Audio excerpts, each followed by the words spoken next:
Ahora vamos con nuestro amigo Rubén Ferradas de la columna de Habitual, por así de los días jueves, hoy trasladada solamente por hoy al día viernes. ¿Qué tal, Sandro? Buenas tardes. Un gusto saludarte y un gusto saludar a la teleaudiencia. Hoy vamos a volver a hablar un poco de economía, de números, porque siempre, como les he dicho en reiteradas oportunidades, es bueno ponerle números a las cosas, porque los resultados de políticas en el tiempo se miden con números. Lo demás, como siempre les decimos, es relato, es cuento, es fantasía. Entonces vamos a empezar por números de vuelta. Venía preparando, teníamos pendientes un par de columnas que quedaron sobre el sector secundario vinculado al agro. Habíamos hablado del sector primario, es decir, producción de materias primas, y después nos quedaba pendiente la industrialización, que no pudimos abordar por los hechos que son de público conocimiento. Quedará para hacerlo en cualquier momento, lo iremos haciendo durante el año. Ahora me voy a concentrar un poquito en otras columnas que venía preparando, que también, esta será a modo introductorio, voy a mostrar solamente un pantallazo, sobre el sector jubilados y el sector de salud argentino, que es un sector muy sensible y que está lamentablemente brindando servicios muy precarios. Nuestros abuelos sufren para ser atendidos correctamente, para tener acceso a una medicina de calidad, y sufren también el destrato, al igual que los niños, que son los sectores más vulnerables de nuestra sociedad y cuya creo que todos coincidimos en que los mayores esfuerzos de una política solidaria basada en el bien común debe estar dirigida hacia esos dos sectores más vulnerables, la niñez y la vejez. Lamentablemente nuestros viejos son maltratados incluso hasta cuando van a cobrar, con largas colas de horas y horas, cosa que no sucedía años atrás, donde pese a las demoras había cierto dinamismo y cierta fluidez en el acceso a las cajas y en el tiempo de espera de cada jubilado para poder acceder a su beneficio previsional. Vamos a empezar con los recursos destinados a la salud. Este gráfico que les traje, fíjese, es cuánto gastan por persona y por mes el PAMI, las obras sociales y los hospitales públicos de la Argentina durante el año 2014, medido en el año 2014. ¿Cuánto gastan? Fíjese, el PAMI gasta 850 pesos por mes por paciente, las obras sociales 430 aproximadamente por mes y por paciente, y los hospitales públicos 580 pesos por mes por paciente. Se supone que un miembro del sector pasivo, es decir, un jubilado o un pensionado, necesita 4 veces más de los servicios de salud durante el año que una persona joven que está en actividad. De hecho, le doy mi ejemplo, mi caso personal. Yo si voy una vez por año al médico es mucho. La verdad que voy una vez cada 5 años. Fíjese, en cambio los jubilados pobrecitos tienen que ir todos los meses más y varias veces al año. Es decir que aquí el PAMI está recibiendo 46.000 millones de pesos para atender a 4,5 millones de pacientes, y debiera estar recibiendo el doble por lo menos, 96.000 millones de pesos. Y plata hay, porque como les contábamos en otras columnas, el presupuesto nacional es de 1,2 billones de pesos para este año. Plata sobra. Sin embargo, la calidad de la atención del PAMI ha venido deteriorándose en los últimos años. No era así cuando fue administrada por una persona honesta como Graciela Ocaña, que lo puso en condiciones al PAMI y mejoró la prestación de todos los servicios, la que lamentablemente fue desalojada de su cargo justamente por no aceptar condicionamientos de las obras sociales sindicales.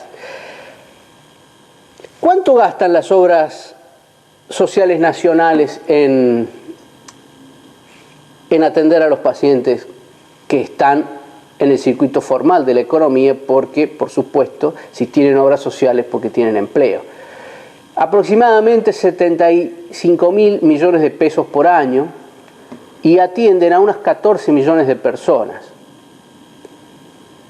14 millones de personas que reciben atención de obra social. Eso da aproximadamente un gasto de 430 pesos por mes por paciente. Y los hospitales públicos gastaron durante el año 2014 alrededor de 100.000 millones de pesos en atender a 15 millones de personas que no tenían cobertura. Escucharon bien, ¿no? 15 millones de personas que no tenían cobertura. Los hospitales públicos gastaron 100.000 millones de pesos para atender a 15 millones de personas que no tenían cobertura. Esto quiere decir que más del 50% de la población argentina no está produciendo económicamente, no es activa o está en el mercado informal, lo cual es muy probable que haya un porcentaje muy alto de estas 15 millones de personas que no tienen cobertura que estén en el mercado informal. Fíjese usted que solo 14 millones forman parte del sector formal porque tienen una obra social. Acá, por supuesto, están los asalariados activos y sus hijos, sus familiares, que tienen cobertura en la obra social, sus familiares directos. Y en estos otros 15 millones de personas están quienes no tienen obra social y fueron atendidos por los hospitales públicos. Esto es para seguir dimensionando a cuánto asciende la informalidad y la pobreza en Argentina. Más del 40%. ¿Te acordás que te contábamos en una columna? Esta es un gráfico que ya les mostré, pero sirve para recordar que la inversión en infraestructura en puntos del PBI de los últimos años es la menor de los últimos 30 años. Es decir, en el periodo 2004-2012 se ha invertido menos en infraestructura que en los últimos 30 años. Ya en la década del 80 la inversión en PBI era más alta que la actual. Y en la década del 90 mucho más. En la década del 90 hubo una gran inversión en infraestructura, donde la Argentina se modernizó en muchos aspectos que venía subdesarrollada, aunque lamentablemente no lo hizo el único aspecto que hace que una sociedad crezca, que es en el aspecto institucional, porque su desarrollo, antes que económico, es cultural, como decimos siempre. Y esto me lleva a mostrarles otro gráfico. Fíjense cómo aumentó el PBI per cápita en los últimos 30 años en la región. Fíjense ustedes, Chile, como siempre a la cabeza, tenía un PBI per cápita de $5.000 en la década del 80 y hoy está por encima de los $15.000. En los últimos 30 años pasó y hubo un incremento de $9.688 por encima de esos 5.680 que tenía. Es decir, pasó los $15.000. Aumentó 2.7 veces, 2.8, más o menos, casi 3 veces su PBI. ¿Qué pasó con Uruguay? Uruguay lo duplicó. Pasó de 6.000, tenía 6.500, aumentó 6.282 más, pasó los $12.000 de ingreso per cápita. Duplicó su PBI en estos 30 años. Y bueno, ¿y qué pasó con las dos niñas malas de la América Latina? Argentina y Venezuela. Venezuela se estancó, no creció su PBI, está casi igual en los últimos 30 años, y Argentina solo lo incrementó en $2.756, pasando un poquito por encima de los $10.000 de ingreso per cápita. ¿Qué significa eso? ¿En qué se traduce? Y se traduce que si los costos de vida crecieron más que esto, es muy probable que la distribución del ingreso esté por debajo del aumento de los costos de vida. ¿Y qué significa eso? Y eso significa que hay un empobrecimiento general de la población, que hoy los argentinos tenemos menos poder adquisitivo que hace 30 años. ¿Alguien tiene alguna duda de que eso es real? ¿De que eso es cierto? Basta comparar cuánto valía nuestra moneda en la década del 80 respecto a los países limítrofes, Uruguay, Paraguay y Brasil, para entender de qué estamos hablando.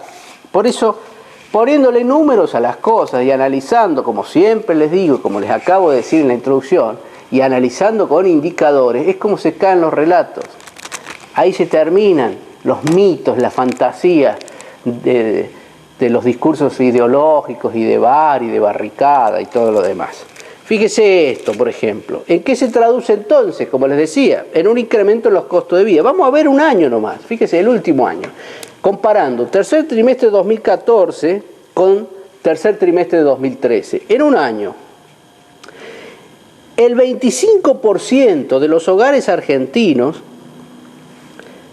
vio incrementados sus ingresos en un 23%, cuando todos sabemos que la inflación de diciembre a diciembre fue del orden del 40, entre el 40 y el 60%. Si no, cualquiera de ustedes puede ir a comparar los precios de la carne, del kilo de carne o de pollo, y ahí tiene el resultado correcto. Fíjese, quiere decir que ya en un solo año una pérdida de un poder adquisitivo del 15-16% en los hogares más humildes, que son los más perjudicados por la inflación. Y esta mediana es todavía más grave, es más grave esta. ¿Qué quiere decir que sea mediana acá? Porque hay que ayudar a interpretar a veces. La mediana significa que aquí se concentra el 50% de los hogares argentinos. Y el 50% de los hogares argentinos vio incrementado su ingreso anual en solo un 24%, ya sea por paritaria, por aumento de la hora informal, por lo que sea, solo un 24%, el 50% de los hogares. Pero la inflación real fue superior al 40%. Entonces hay otra pérdida ahí del 16% de poder adquisitivo en solo un año. Y por último, como siempre, los más beneficiados con estas políticas que, como yo siempre digo, pseudo progresistas, que solo favorecen la concentración de riqueza en los sectores corporativos de la política a cambio del hambre y de la ignorancia de los pueblos. Fíjese, el 10% de mayor ingreso vio incrementados sus ingresos más que el resto de los menos, casi un 30%, no perdido tanto respecto de la inflación.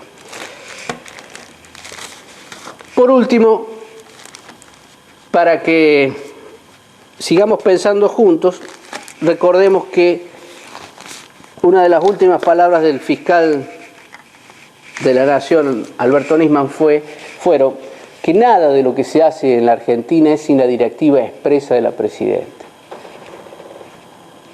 Y así fue, lamentablemente. Hasta el lunes que viene.